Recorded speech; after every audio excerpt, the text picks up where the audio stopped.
Battery box of a truck. Positive cables have no circuit breaker protection because they feed the starter motor. The starter motor draws too much current for a circuit breaker to cope with. Consequently, these cables are really vulnerable to rubs, so look carefully for developing rub points.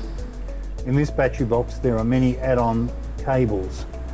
This part of the add-on cable is vulnerable because it's not fuse protected, whereas this side is fuse protected. Look critically for rubs on add-on cables, very close to the terminals in particular. They're points where fire can start. This part of the cable is quite vulnerable because there is no fuse protection. This is a positive cable in the alternator, which probably comes from the starter motor terminal and has no circuit breaker in it. So this cable here is possibly vulnerable to rubs, and you can see how difficult this cable run is. It goes over the top of the engine. There are many potential rub points. So be very conscious of positive cables running to alternators. Check them out every time the bonnet is open to see if there are rubs developing. The starter motor on a large diesel engine is usually in a very difficult position. It's between the engine and the chassis rail. Cables are crowded.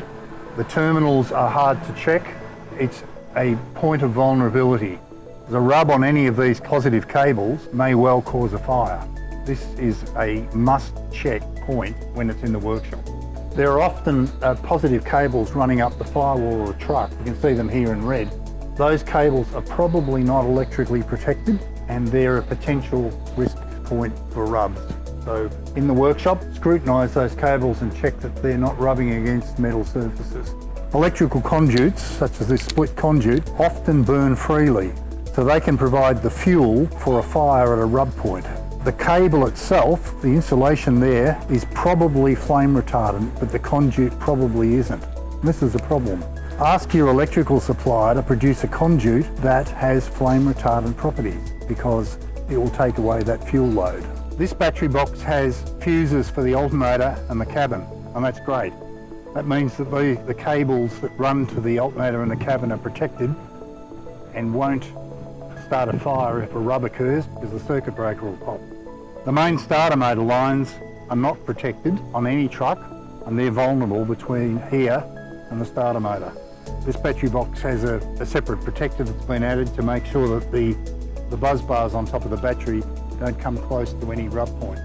If additional circuits are added, be very careful with the unprotected side of the wiring that comes off the batteries, because that's very vulnerable to rubs. Many fires have started on this add-on wiring. There's a lot of electrical wiring behind the console of this magnificent truck.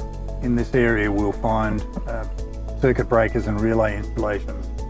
On this particular truck there's no problem, but sometimes modifications are made and fuses and wiring's put in. There's a risk of that fault being introduced into the truck in the console area. If you're the driver, make sure that you don't ignore the smell of any smoke in this cabin, because that's telling you that there's a developing fault.